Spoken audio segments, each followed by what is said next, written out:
And today I want to talk about something else. That you want to live like a warrior and die a legend. What do you mean by that? Well, one of the first qualities of a warrior is courage. You want to live your life from now on with courage. That most people take their talents, abilities, and skills to the grave with them because of lack of courage. And courage is not the lack of fear. Courage is the willingness to do what it is you need to do, what you are called to do, in spite of the fear. You don't want to live a fear-driven life because you're depriving yourself, your family, and the world that you came here to do something. That's why we're told constantly in the book of life, be of good courage. Because there's stuff that's going to happen that requires that you have courage, that you stand up inside yourself and face it and handle it. Most people in a fearful situation, they forget everything and run, but there are few that in a fearful situation, they face everything and rise with courage. And that's who you are. That's why you're listening to me now, because there's something you want to do. And when you're going outside of your comfort zone, it takes courage. Most people, the majority of people, die within their comfort zone. They're not risk takers. They go through life trying to play it safe. Let me share something with you. There's no safe position in life. If we don't know anything else, if we have not learned anything else from the coronavirus, there's no safe position in life. You can't get out of life alive. You got to die to leave here. And so this is a time that you want to live your life full and do the things that you think about. Sure, you want to keep social distancing from people and from particularly toxic, negative, energy draining people. You want to keep social distance from them. Why? Because people rub off on you. But you're here to do the greater work. You're here to do something. You've got to live life like you mean it. When I decided to speak, I went at it hard because I didn't want to be just a speaker. I wanted to be a speaker that stood out, that made a national and global impact. And you can do that too. That's why you're listening to me. You have some talent, you have some knowledge, you have some experiences. You've seen some stuff. And there's some things in you don't want to take to your grave with you. So when you live like a warrior, you live courageously. You're fearless. Here's something else. When you live like a warrior, you honor your commitment. Commitment is major. See, when you decide that you're going to do something, when you commit yourself to live a life that's different than the life that you lived in 2020, you hold yourself to a higher standard. You're seeking something. You're pushing the envelope. You are challenging yourself. You are willing to walk by faith and not by sight. And you know, as a warrior, that there's a dramatic difference between being a warrior and being a worrier. Anybody can worry. And a lot of people are worried right now. Oh, the new virus coming and it's even more lethal and spreads easier. Okay, got that. All right. And you got to eat. You got to pay the rent, got to pay the mortgage, got to pay the car note. I learned a long time ago the best way to get back on your feet is to miss 3 car payments. Come on. Yeah, but you don't want to be reckless. You don't want to die for a job. No. If somebody asks you, hey, sign here, and in the event you get sick, you go on sue us. Do I look like Mr. Kadumbo? No. Create something else. Life is saying no. Don't put your life on the line saying, oh, I got to eat. I could either starve to death or I sign this and risk dying and leaving my family so they can starve without me. No. You can create something else. You have other options. Don't be limited in your thinking. I did that for years, because I knew radio. I did it extremely well. And when I was fired, I was dumbfounded. What am I going to do now? Guess what? Learn something new. That's what. If you're willing to learn. See, most people aren't willing to learn. That's why I say, well, if I don't sign this agreement, my family will die. They'll just starve to death. Are you kidding me? Come on now. No. Don't sign anything that says that if you get sick, they're not liable, because they know that there's a high risk that you might get sick, and they want you to be on your own. If you don't learn anything else, remember the name Herman Cain, who was sitting on the front row at a rally, proud, no mask. When he got back to Atlanta, he had to go to the hospital. He said, no big deal. And now he's out of here 5 days later. They don't even mention his name. You talk about proud and involved on radio every day promoting the right. They don't mention his name as if he did not exist. This life is challenging us. In life, when you don't have enough courage or insight, intelligence, expanded vision, that you have outgrown a situation and it's time to move on, life moves on you. I'd outgrown radio. And now I can come on anytime I want and you can see me too. So you got to put your foot down. You got to get an attitude, because see, we're all basically the same. We're all basically the same. The only thing that separates us are our habits. I wanted something different for myself. I wanted something different for my mother. I did not want my mother working once I turned 18. So I made a commitment that I was going to generate enough money with my voice, with my story in radio and then in speaking to take care of my mother. You've got some talent. You've got something in you. There's a reason that God chose you out of 400 million sperm. You think you're just here to work on a job, pay the bills, keep a roof over your head, a car note, and then die? Come on, give me a break. No. You're here to do the greater work. You know it's true. You can deny it if you want to. I don't know how low your consciousness is. I know some people, no matter what I say, they're not going to hear me. The state of consciousness they're in, this message is not for everybody. That's why Jesus said, he who has ear, let him hear. Let her hear. And the people that can hear me, if you can hear me in your heart, not in your ear, I'm not challenging you and your hearing aid. No. I'm saying what's in your heart. Where your heart is, there your treasure is also. When you live like a warrior, you are vigilant, you are courageous, you take initiative, you're ambitious, you have an expanded vision of yourself. You're going to take some chances on you. You're going to bet on you. You don't settle for any and everything when you're a warrior. And you got to be in fight mode.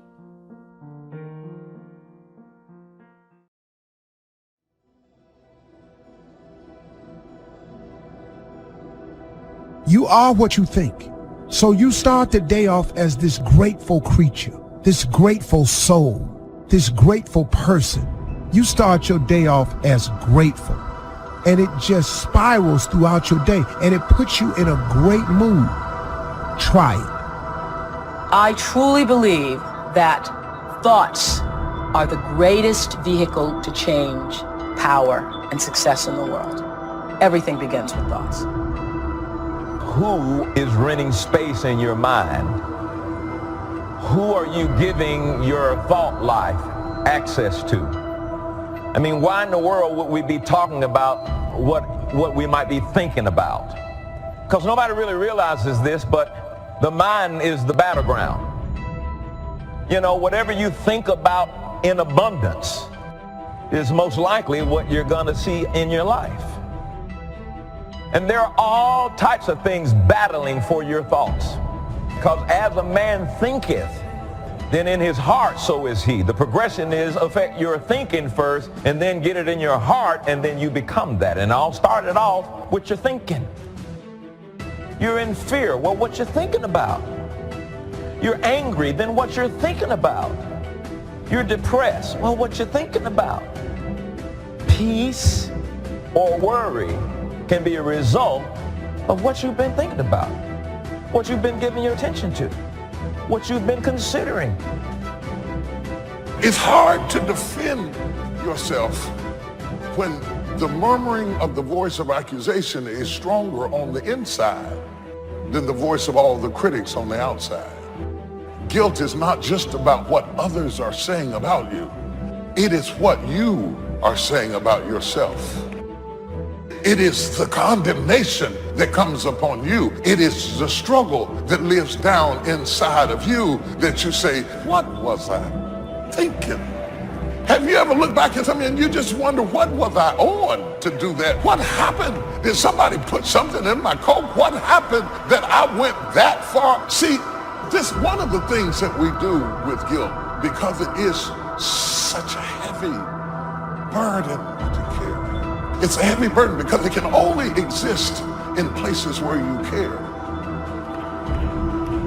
So it becomes a heavy burden to carry. So what we do is we change the narrative of what happened to make the memory more palatable. We block out the parts we are ashamed of, and we remember how people responded to us without remembering how we elicited or initiated the response. Selective amnesia. And so this story that we tell ourselves about what happened causes a certain toxicity to the soul that stops us from getting what God would give us, because God will only fall on truth. And you have told yourself a lie so long that you can't be delivered because you can't admit the truth.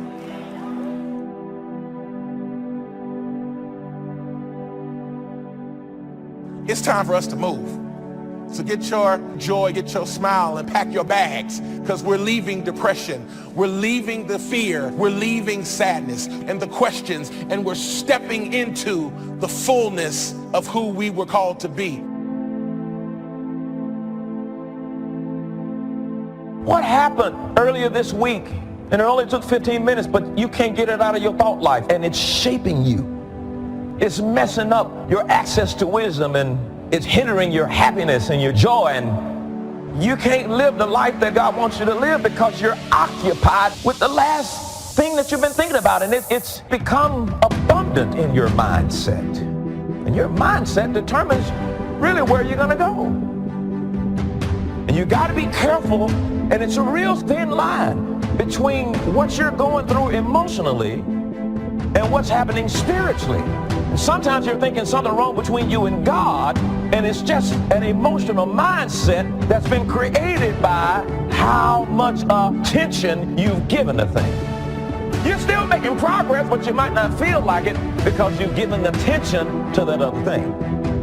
You still heal, but you might not feel like it because you've given too much attention to the negative part of it. The one way to coach your mind from depression is with gratitude. Just start writing down everything you have to be grateful for. Whatever it is. Your health, you can walk, you have a car, may not be the one you want. I ate today, I have a place to live, I got a friend that I can call and share my troubles with, and just be real detailed with it. You would be stunned how long you'll be writing. Now let me tell you what happens. Gratitude erases all negativity because there's no room now for negativity. It's not a magic trick. Joy and depression cannot reside in the same space. Those two things cannot exist at the same time.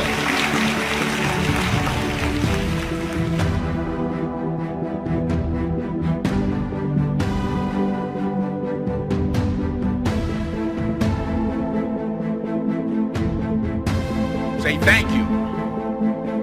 for grace. Thank you for mercy. Thank you for understanding. Thank you for parents. Thank you for wisdom. Thank you for kindness. Thank you for humility. Thank you for peace. Say thank you in advance for what's already yours. True desire in the heart for anything good is God's proof to you to indicate that it's yours already. Praise makes you strong. Praise keeps you moving forward. So often we think, I'll give God praise after the problem turns around. I'll thank God after business picks up, after I see the solution. No, if you don't learn this principle to thank God in advance, you won't have the strength you need to wait for the promise. What keeps us strong is getting up in the morning saying, thank you that my dreams are coming to pass. Thank you that this problem's turning around. Thank you that you're bigger than this obstacle. One of the great things about giving is that as you give, you're going to receive. What we want to do is keep the flow going. If anybody gets the bucket of love and stops and holds it there, all of us suffer. They've short-circuited the flow. They've stopped what was going on, the energy that was going around. See, you are part of an equation, and you are needed. Part of why we should begin to look at how we give up our lives, and that we got to begin to see what is it that I'm supposed to do? What is my life work? And then give ourselves to that. Because as we do that, ladies and gentlemen, I guarantee you, as you begin to take on this new era that we're in, if you decide that I'm going to begin to start living life generously, I'm going to start giving more of myself, I'm going to start putting out more, contributing more to life, here's what's going to happen, ladies and gentlemen. I guarantee you that life will take on a whole new meaning for you. I guarantee you that as you begin to give more of yourself in your work, give more of yourself in your marriage, give more of yourself in your relationships with your families and friends, give more of yourself to your talent, to your vocation, to your job or your business. As you begin to set high standards for giving that which you have been given to share in the universe, I guarantee you that life takes on a whole new dimension.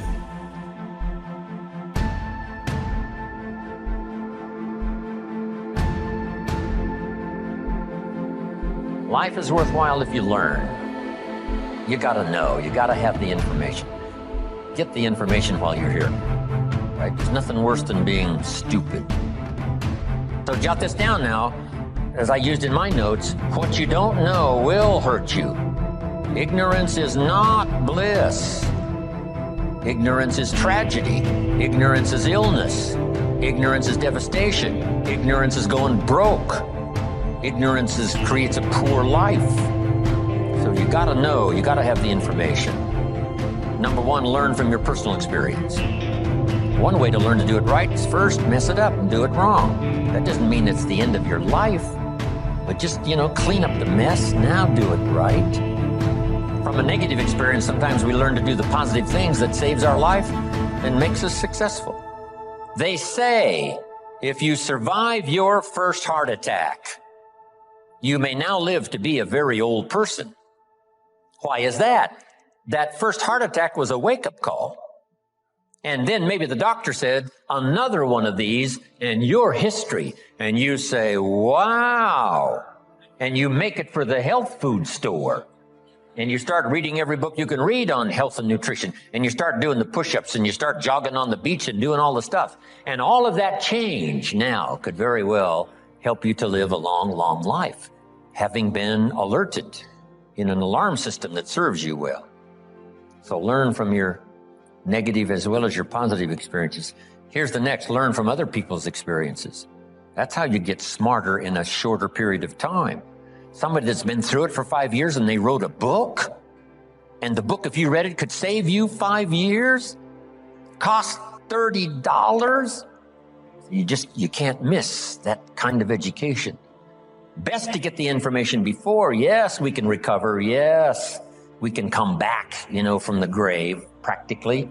Yes, we can come back from bankruptcy and disaster and poor health.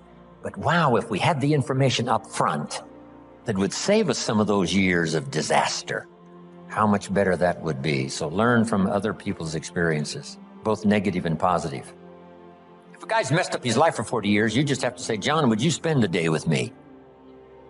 and I'll bring my notebook and take good notes. Good-looking guy like you, beautiful family, every reason to do well, and you threw it all away. Teach me for a day how you messed it all up. And you just take good notes so that the same thing doesn't happen to you. So learn from your experience, learn from other people's experiences. If you learn, life is worthwhile. Here's the second if. If you try, you gotta now try something from what you've learned. We've talked about that now earlier. Take action. You never know. My father said you never know until you try. Giving speeches and doing talks. Age 25, I stand up to give my first little training. My mind sat back down. I open my mouth and nothing comes out. My knees are knocking like this. The sweat is pouring.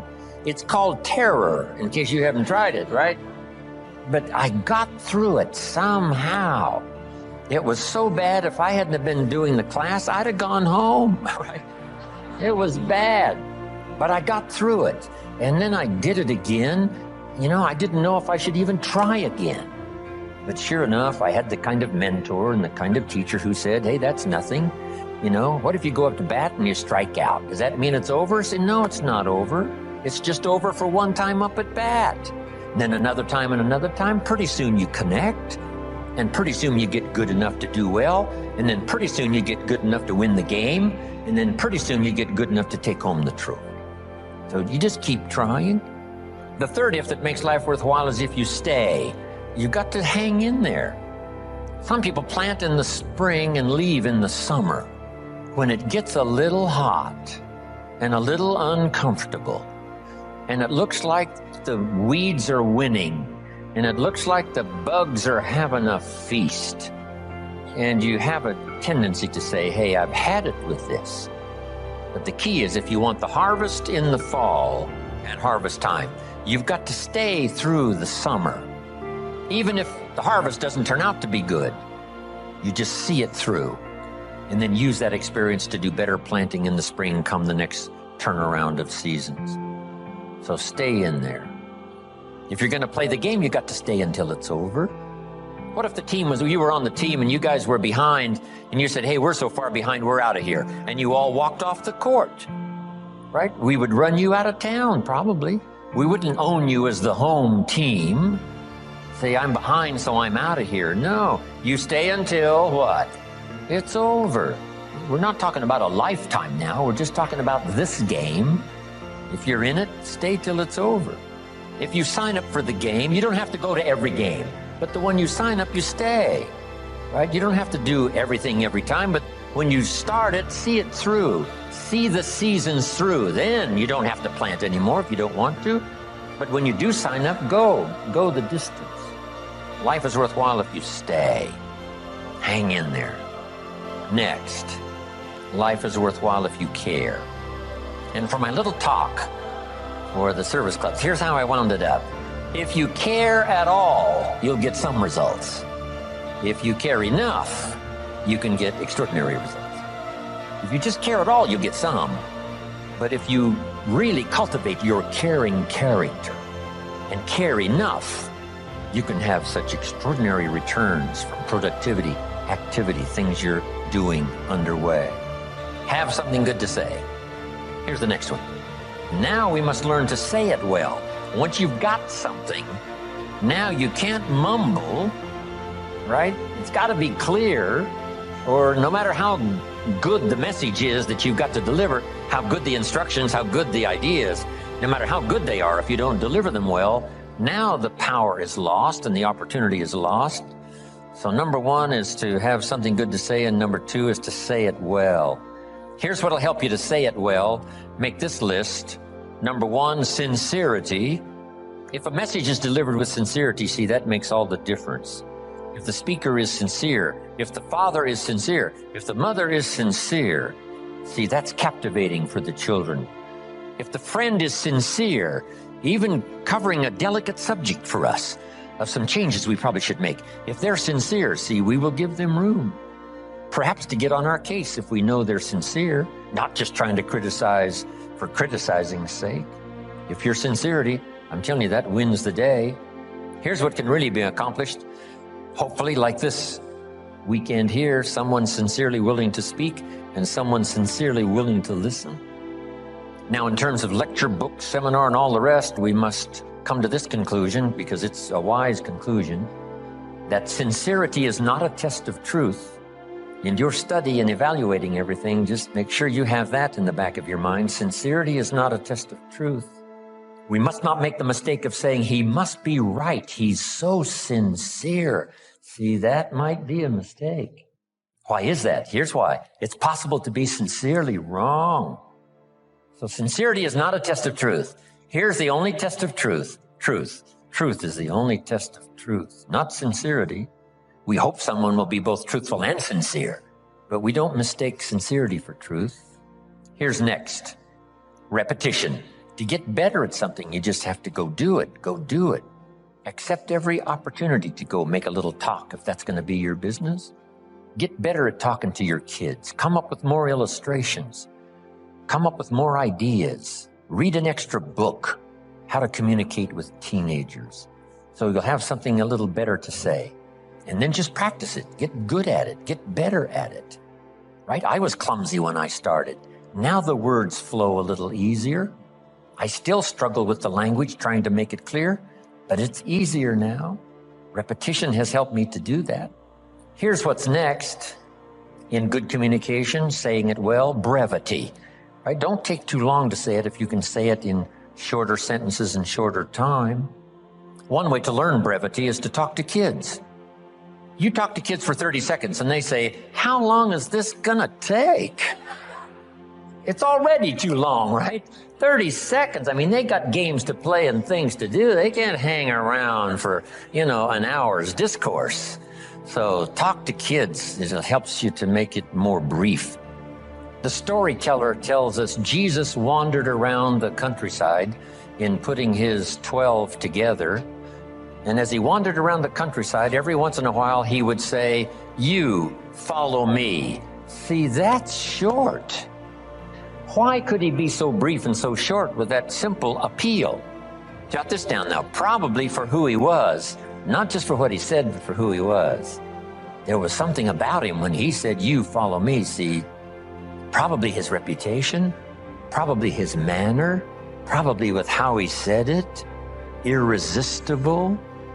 So here's what's powerful, and you can talk less and even be more effective in this personal development area. The stronger you become and the wiser you become, the more caring you become, it shows in your language and your manner. The texture of your communication changes and reaches where it couldn't reach before. It strikes the heart where it didn't strike before.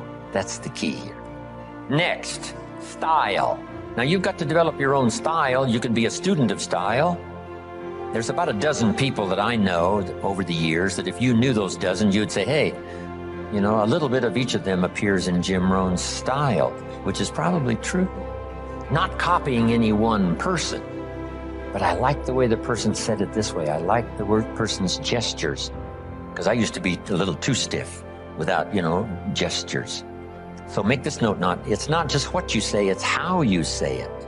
Style, sincerity, the way you present it, heart, soul, from deep inside, commitment, dedication, wrapped up in your language so that now when you present it, hey, it becomes incredibly effective. Next is vocabulary. The better your vocabulary, the better you can share ideas that are meaningful, find words now to use that you couldn't use before. If you were very limited in your ability to comprehend because you had such a small vocabulary, that no matter what someone said, it would still be confusing. No matter what they said, it still might not make sense. They said it clear, but you couldn't see it. And sometimes that's because the vocabulary is so limited that it doesn't have the ability to register the scene on the screen of your consciousness. What if you could only see the world through this little tiny hole? You would be inclined to say, the world is like this. And all of us would say, no, the world is like this. This person would say, no, it's like this. How come they keep insisting the world is like this? Because that's all they can see. They're limited in the scope of their ability to to widen their perception about life and what's going on and what's happening simply because they don't have the vocabulary to understand. So they started working on vocabulary, and immediately behavior started to change. Being able to see, being able to comprehend. Oh, now I see. Oh, now I understand the reason why. And as your education increases, that should be one of the major purposes for education, is to help you see things you couldn't see before. Comprehend what you couldn't comprehend before. See a future you couldn't see before. See beyond tomorrow you couldn't see before. See, that's a gift. Vocabulary. So keep working on your vocabulary. Now here's another reason. Only with our present vocabulary can we express what's going on in our head, what's going on in our heart. You can't express beyond your present vocabulary. What if it's very limited? Then your ability to express what you think, express how you feel, is limited.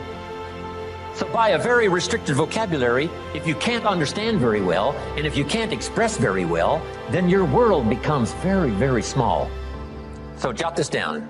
Make one of the books a very important book, and that is the dictionary. A word you don't understand, come to a word you don't understand, you look it up. Say, what is this word? Words are like lights. Now make this note now, especially the English language. There's nothing richer than the English language because there's so many ways to say it in English. In some languages, there's only one way to say it. In English, there's another way to say it, and another way to say it, and another way to say it. When I travel to all these countries and have to have translators, it gets to be difficult sometimes. Expressing something that makes sense in English because we have several ways to say it, but in their language, there's only a couple of ways to say it. So the translator has a tough job. So you have to learn how to present, how to do the stuff. But the gift of language is so powerful, it's worth the exercise. It's worth the effort. Vocabulary, brevity, style, repetition, sincerity, saying it well. Here's another one on saying it well. Don't fail to say it. You need the practice. Practice everywhere. If you're going to give someone a gift and send a little card, practice making this little card something they'll keep and remember for the rest of their lives. Not ordinary, extraordinary. Not like everyone else, different than everyone else. It's the practice of using your gift of saying things another way until a light turns on, another way that expresses something heartfelt that the standard ordinary language wouldn't express, couldn't reach, couldn't paint these mental pictures. It's okay to give flowers, but don't let flowers do all your talking. Flowers have a limited vocabulary. Guess what flowers say? You remembered. That's about all they say. Flowers don't say, nobody in this world affects me like you do. Love. See, flowers talk, but they don't say that. That you got to put in the little card. Nobody in this world affects me like you do. Love, and then you sign it. And see, long after the flowers are gone, somebody's going to keep the words. The words are more powerful than the flowers. So don't let flowers do all your talking. See if you can't choose the words that are meaningful, words that are unique. And the more you do this, practicing every little occasion to say something well, whether it's a little talk to the family gathering, or whether it's training, or whether it's inspiring, or a little class on Sunday morning, whatever it is, keep improving, find a new way to say it, a new illustration, a new story. You'll get better. The gift will belong to you, and the effect could be electrifying. Don't fail to say it. Here's an expression we've heard. Words are no substitute for action. That's true. Let me give you another one. Action is no substitute for words. It's okay to do, but you've also got to say. Express it, as clumsy as it might be to start. Start a better program of better communication, saying it better. Here's the next one now that's really challenging, but it really works, and that is read your audience. Whether it's an audience of a child or an audience of a training class, or whether you're a minister and you preach, here's what you've got to do. Say something well, but then read the effect you're having. If you're talking to a child, should you really pour it on, or should you hesitate? Should you save this for another time or do it now? Some of that you've got to pick up by reading the child. Read what's happening to your audience of 1 or 1,000. This is a challenge, but it'll help you in framing better the words you need to say and the style you need to use. Now, in reading, there's 3 things. Jot these down. 3 things in reading your audience. First, you read what you see. Salespeople soon learn. If the customer's got his arms folded and his chin tucked down and he's frowning, this one ain't gonna be easy, right? This one's gonna take all my skill to get his arms unfolded, make him a little more comfortable, get that frown off of his face. What can I do? I got to reach in my bag for some good stuff, right? To see if I can't sort of change the situation. And what causes us now to do those amendments in our presentation? It's reading someone's body language, right? What's happening? Here's the next one. You've got to read what you hear. If it's a two-way conversation, you've got to listen as well as talk. Mama said 2 ears, 1 mouth. Listen twice as much as you talk, at least, maybe more. Listen so that you can now know how to proceed, especially if you're talking to a child. You listen so that you know how to proceed. And by listening, you pick that up. Here's the next one. You got to pick up the emotional signals, how you feel, whether you're coming on too strong, whether you should be stronger or easier this time. That's an art in reading. First, what you see. Second, what you hear. Third, read how you feel. Now, this is where women really have it made, being able to feel, sense. And they pick it up. Men can learn better on how to pick up these emotional signals, but women seem to have it. Because there's no use going on and on if the signal should have told you, wow, this is not the time. This is too strong. Picking up not only what you see and what you hear, but what you feel. Now, here's the last one. To achieve good communication, something good to say, saying it well, reading your audience. Here's the last one. Intensity. Intensity is the emotional part of communication. Communication is both words and emotion. Here's what's really powerful. Words loaded with emotion. See, that's what's unbelievably powerful. It can move nations. It can help people change directions. It can establish an ideology, for good or for bad. Look at Hitler and his ability to preach. Look at Stalin and his ability to preach. Lenin, as wrong as they were, they believed it with all of their heart. Disastrous results, but they put everything they had into it. The emotional content was unbelievable, powerful. Yes, in an evil direction, but it can also be used for a good direction. This intensity, strength, power, emotion. Now here's the craft, and conversation is a craft. Don't get lazy in learning this craft, because it'll serve you so well at home, it'll serve you so well in the marketplace, it'll serve you so well in your career and making your fortune. This craft of communication. Here's the combination. Well-chosen words mixed with measured emotion. Not only do the words have to be well-chosen, the emotion has to be well-measured.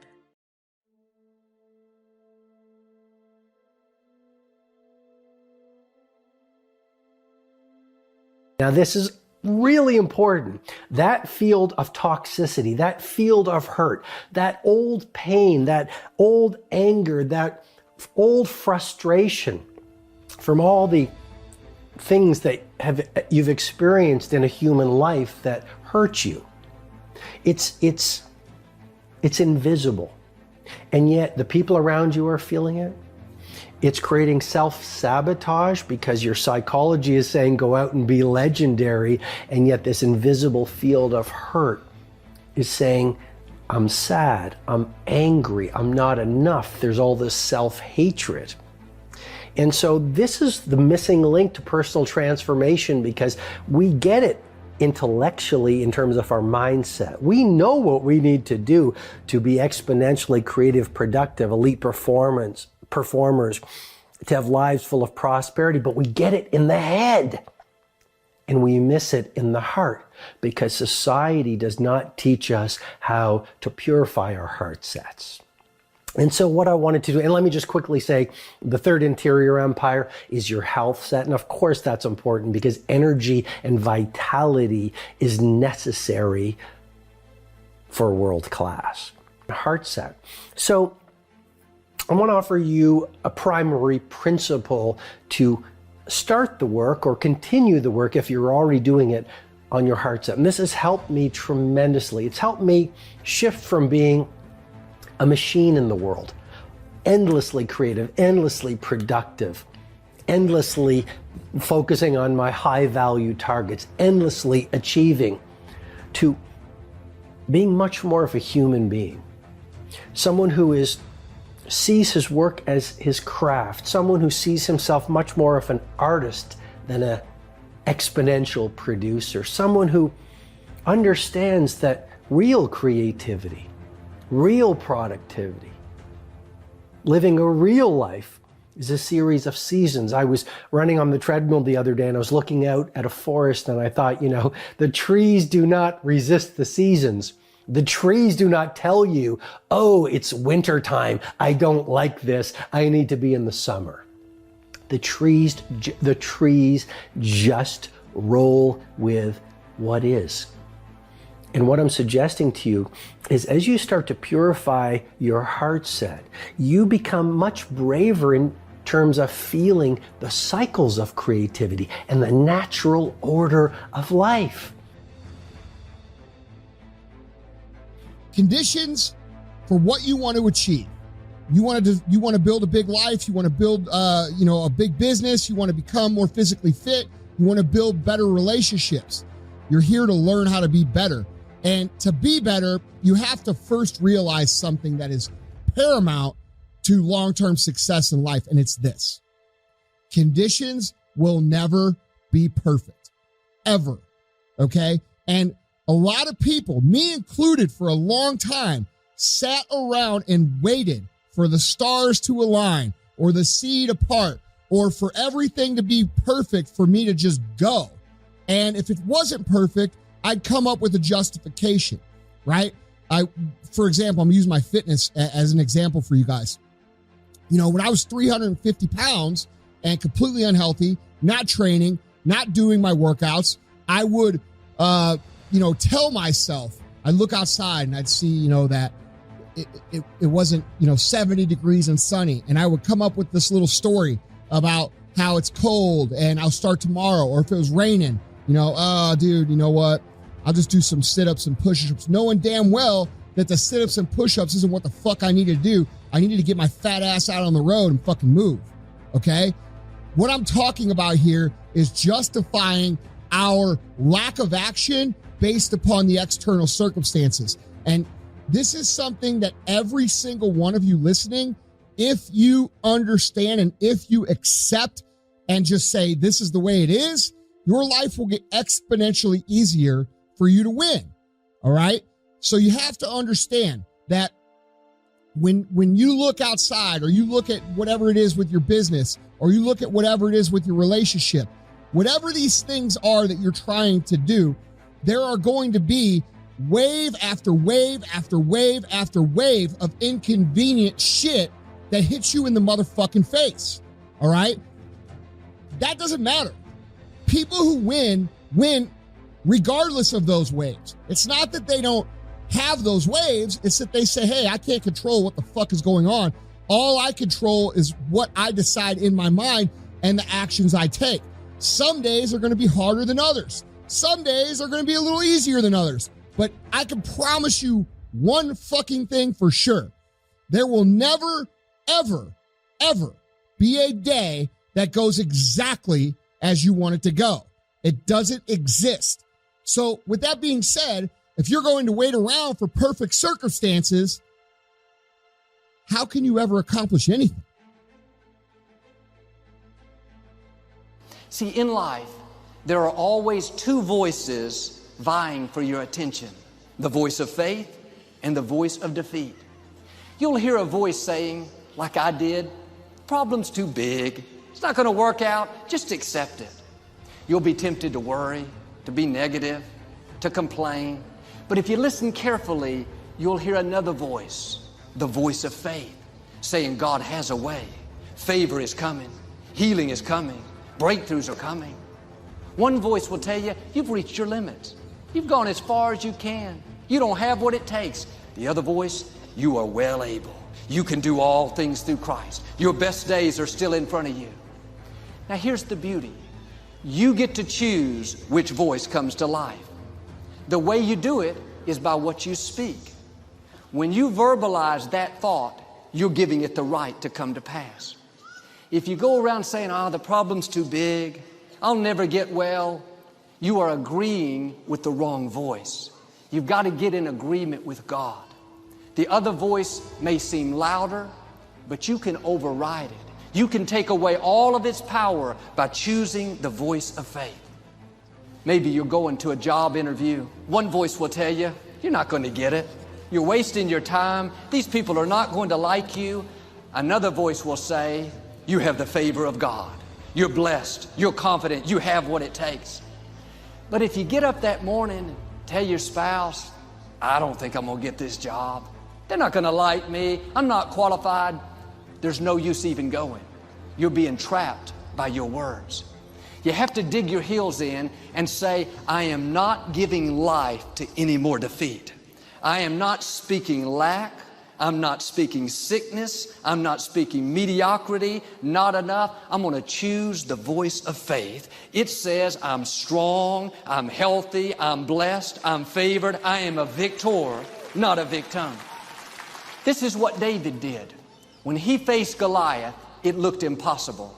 All the odds were against him.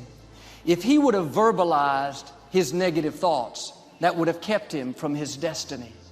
Even though he was anointed to be king, those negative words would have kept him trapped in the shepherd's fields.